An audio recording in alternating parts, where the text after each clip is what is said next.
Nothing that happens to you can be bad, but what you choose to do can be bad.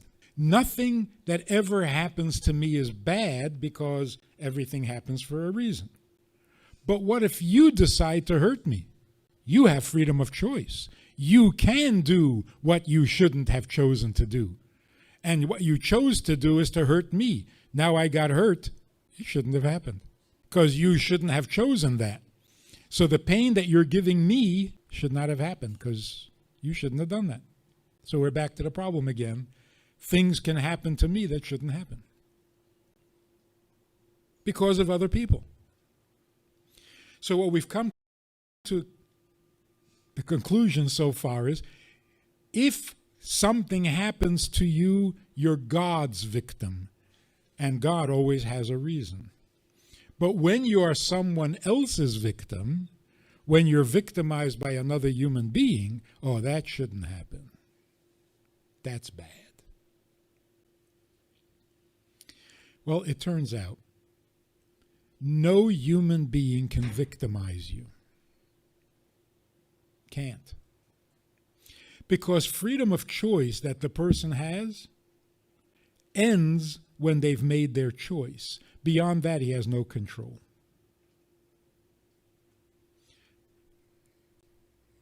Could you repeat that? I think so. Freedom of choice means you can choose to be bad. Will you succeed at being bad? That's not in your control. Once you let go of the arrow, you have no control. So if you decide to kill somebody, and you point the gun and you pull the trigger, that's it. Your freedom of choice is over. Will your victim die? That's not up to you. God decides that. So if you decide to kill somebody and you shoot at them but miss, you're a murderer. You just can't shoot straight.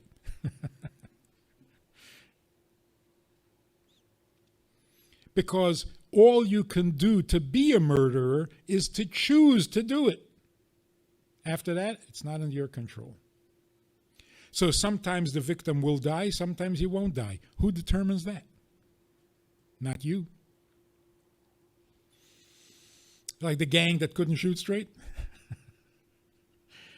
You decide to rob a bank, you get in the car, you drive off to the bank, and you get stuck in traffic. Are you a bank robber? Yes. Did you rob a bank? No. Because you're not good at being bad. You're not as talented as you think, but you're bad. So freedom of choice means literally that. You are free to choose. You're not free to do whatever you want to do. I mean, if every time somebody wanted to kill someone, he succeeded, we wouldn't exist anymore. We'd all be dead. Hitler tried to kill all the Jews. We can't get over the fact that he killed 6 million. But that's not what he set out to do. So why didn't he succeed? Because you don't get to decide how successful you are. You only choose what you want. You have freedom to make a choice. You don't have the freedom to kill anybody you want to kill. Which means you are never the victim of someone else's choice. I wanted to insult this guy. He was annoying. I was speaking, and I wanted to put him in his place and really insult him, and I said something really insulting. He didn't get it. Went right over his head, and he wasn't insulted. So, did I have my freedom of choice?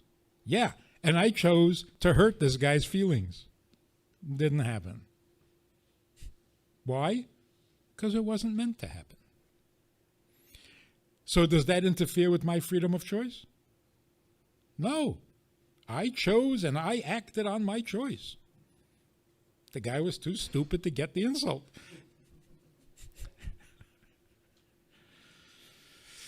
So, even when you try to hurt yourself, some guy decides to kill himself. He goes up to the 87th floor of the Empire State Building. True story. And he jumps out the window. Pretty good, no? I mean, if you want to kill yourself, that's almost guaranteed. But the wind up there is very strong. It blew him back against the building, and he landed on the windowsill of the 86th floor. Had a really bad headache. So you see, he had freedom of choice. Chose to kill himself. Not today. Ain't going to happen.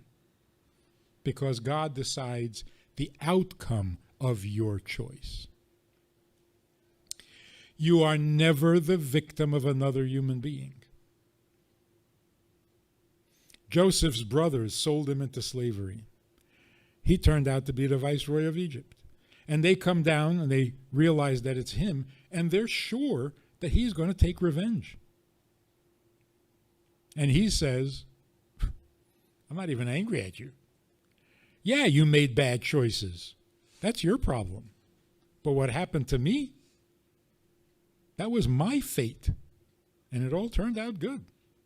So you get your act together and worry about your bad intentions, but I got no complaints. In other words, what happens to me is not a direct result of what you chose. And we have this experience every day, 10 times a day. You think you're going to do something, it doesn't turn out that way. So who's in charge? And if God is in charge, does that mean you don't have free choice? You have exactly that, free choice. Now, if you want to use your free choice properly, somebody hurts you. Your wife, your child, your parents, your friends, they did something terrible that they should not have done. Now you think that that's why you're sitting here? Nope. There are people who did worse things than you, and they're not sitting here. There are people who have worse friends than you and worse family than you, and they're not sitting here. So did the family member or the friend who tried to hurt you, who meant to hurt you, did they succeed? They only succeeded in making bad choices. What happened to you is between you and God, not a victim of a human being. So now you have a choice. You can either act like a victim, and then when people come to visit you, you're expecting them to apologize to you. You're expecting them to bolster your feelings and your self-esteem. You're acting like a victim. You're needy. Don't do that. If your children come to visit you, act like a father. Talk like a father. Give the child what they need to hear from you. You're the father, not the victim. And even though you're locked up in here and they're out there, so what? You're still a father. When they come here, teach them something. Show them how to be a decent human being. Don't quit. And don't act like a victim. So here again, the choice between being needed and being needy. Don't ever be needy with your children. Don't ever be needy with your wife. Don't ever be needy at all. Under all circumstances, take the position of the giver. You can make a difference for them. Be a role model. That sounds strange? You're sitting in here, you're an inmate, you're being punished for your crimes, and you're a role model? Yes. Yes. And when you act like a role model, you're even greater than the guys out there. Because you're not letting your existence rob you of your life.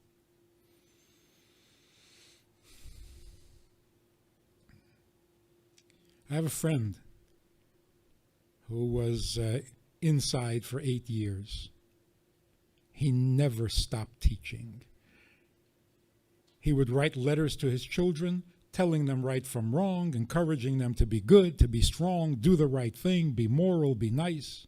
He never stopped fathering, because you can father from the inside just as well as you can father from the outside, unless you think fathering means taking your kid to a ball game. That's not fathering. You can go to a ball game with anybody. So, here's again, the freedom of choice means you can respond to the other person's freedom of choice with freedom. You don't have to be their victim. You can be their teacher. So somebody comes to you who did you wrong, who hurt you, and they feel like they did this to you, and they apologize. I'm so sorry for sending you to jail. Say, excuse me, you're not God. You didn't send me to jail. Get off your high horse. You're just a guy who makes bad choices. That doesn't make you God. That should be your attitude. Like Joseph said to his brothers, you think you sent me to Egypt? What do you think, you're God? No, you're just jealous, petty people who made bad choices. That doesn't put you in a position of authority. So don't be a victim. Be a teacher. Be a role model. Nothing stopping you. Just, nobody ever thinks that way.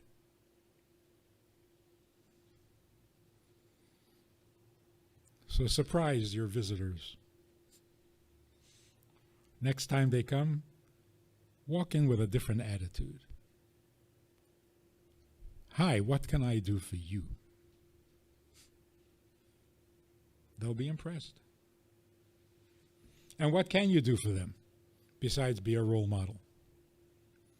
And what more do they need from you besides being a role model? So how do you get to like the people you love, but they hurt you? And so it's very hard to like them? That's only if you think they're God. They're not. They're just people, maybe even weaker than you.